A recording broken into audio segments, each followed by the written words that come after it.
সাপ্তাহিক আল্লাহর হুকুম পালন করার পরে বসার তৌফিক দান করেছেন। এজন্য সকলে বলি আলহামদুলিল্লাহ। পৃথিবীতে সর্বশ্রেষ্ঠ জায়গা হল মসজিদ, আর সর্বশ্রেষ্ঠ মজলিস হল জিকিরের মজলিস। তাহলে বোঝা গেল আমরা পৃথিবীর সর্বশ্রেষ্ঠ স্থানে রয়েছি এবং সর্বশ্রেষ্ঠ মজলিসে আছে। আলহামদুলিল্লাহ। প্রায় শতখানি মানুষ ইমাম সাহেবের পিছনে আমরা নামাজ পড়েছিলাম, তার মধ্যে আমরা মনে রাখি 12-13 জনকে পছন্দ করি আল্লাহ বসিয়ে রেখেছেন। তো জিকিরের মজলিসে বসা বলে নিজের জীবনের সমস্ত গুণাগুলোকে মাফ করা, এটা আল্লাহ করবে বড় দয়া এবং বড় মেহেরবানি। তো আল্লাহ আমাকে আপনাকে জিকিরের মজলিসে যেহেতু বসাই দিয়েছে, এই জন্য আমরা আজকে তওবা না করে বাড়িতে যাব না ইনশাআল্লাহ। আল্লাহ পাক বলেন ফাযকুরুনি আযকুরকুম ওয়াশকুরুনি ওয়া লা তাকফুরুন। এই দুনিয়ার মানুষ, তোমরা আমাকে জিকির করো, আমাকে ডাকো, আমি তোমাদেরকে সেবা দেব। তোমরা যদি আমাকে ডাকো, আমি আল্লাহ রাব্বুল আলামিন তোমাকে স্মরণ করব। তোমরা যদি আমি আপনাকে স্মরণ করো, আমি তোমাদেরকে স্মরণ করব। তোমরা আমার নিয়ামতের শুকরিয়া আদায় করো, না শুকরিয়া আদায় করিও না, আমি আল্লাহ তাআলার কুফরি করিও না। আল্লাহ পাকের নিয়ামতের শুকরিয়া আদায় করার জন্য মহান রব্বুল আলামিন আমাদেরকে আদেশ করেছেন। নিয়ামতের শুকর আদায় করার জন্য আল্লাহ পাক আদেশ করেছেন। কারণ মায়ের পেটে আসার পর থেকে, মায়ের পেটে যখন সন্তান আসে, দুনিয়াতে ভূমিষ্ঠ হওয়ার আগ পর্যন্ত আল্লাহ রাব্বুল আলামিন যে সকল নিয়ামত মানুষকে দান করেন, ওই সকল নিয়ামত পৃথিবীর কেউ দিতেও পারে না, কল্পনা করতে পারে না। এই পরিমাণ নিয়ামত আল্লাহ পাক মায়ের পেটের সন্তানকে দান করে।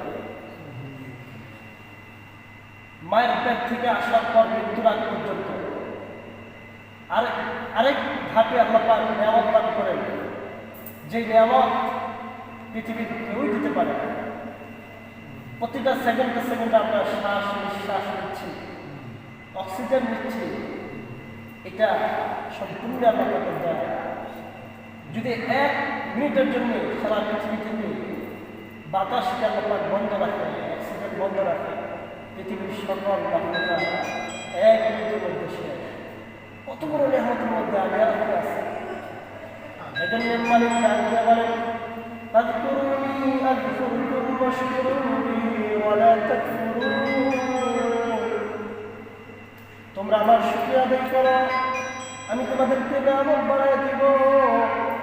আল্লাহ পাক আমাদেরকে আল্লাহ পাকের শুকরিয়া আদায় করার জন্য বলেছেন।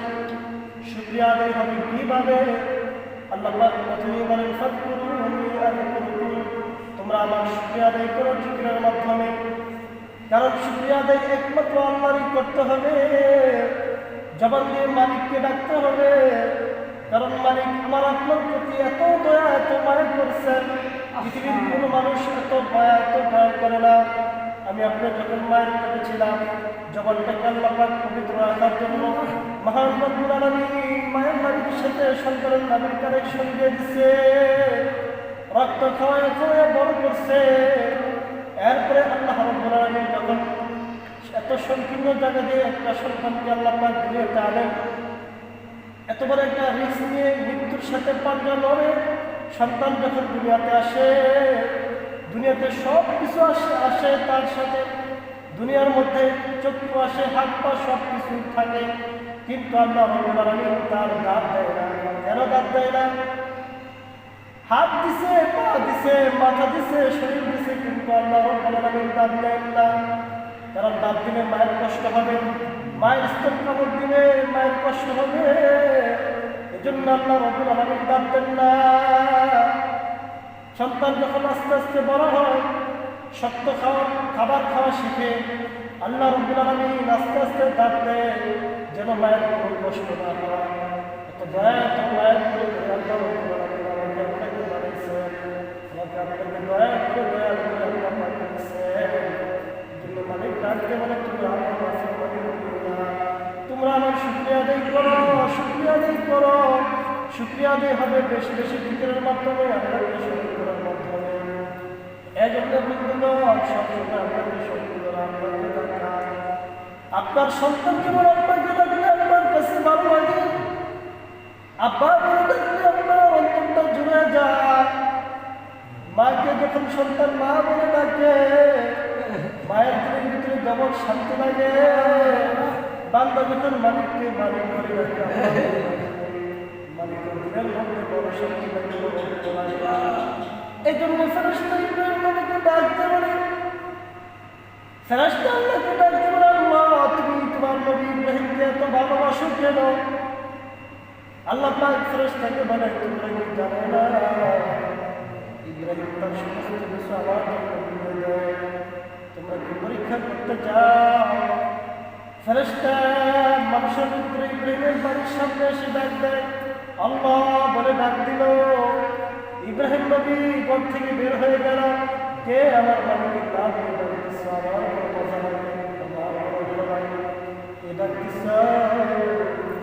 ওই ব্যক্তি, অপরিচিত ব্যক্তি ডাক দিয়ে ভাই আমি ডাকতেছি, তুমি আরেকবার ডাক দাও, আরেকবার ডাক দিলে আমার দিকে বড় মজা লাগে। ইব্রাহিম নবী বলে, আরেকবার ডাক দাও।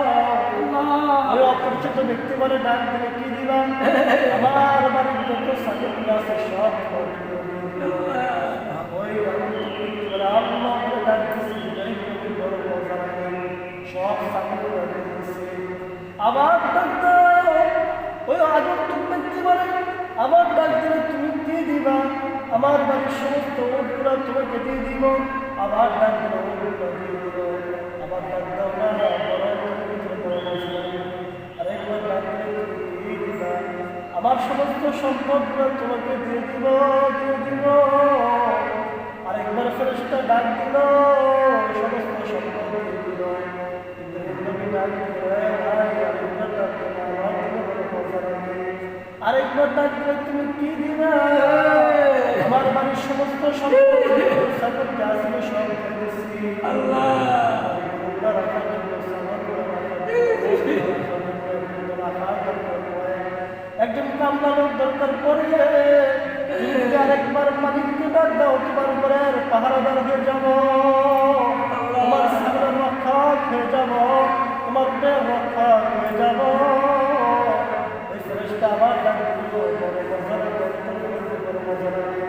ফেরেশতাকে ডাক দিল, ফেরেশতা আমি ইব্রাহিমকে এত ভালোবাসি কেন জানোনি, জানছো নি? ফেরেশতা বলে, হ্যাঁ হ্যাঁ, তুমি ইব্রাহিমকে বলে ভালোবাসো, এজন্য আল্লাহর ভালোবাসা জিকিরের বিকল্প এজন্য মালিককে বেশি বেশি স্মরণ করা, নামাজের মাধ্যমে আল্লাহ পাককে স্মরণ করা হয়, জিকিরের মাধ্যমে আল্লাহকে স্মরণ করা হয়, রোজার মাধ্যমে আল্লাহকে স্মরণ করা হয়। এই জন্য যেখানে তুমি আল্লাহকে স্মরণ করা, তখন আল্লাহকে ভোলা যায়, আল্লাহকে কখনো ভোলা যাবে না। জন্য আল্লাহকে প্রিয় বানা, আল্লাহকে মালিক বানা, আল্লাহকে ভালোবাসা করতে হবে।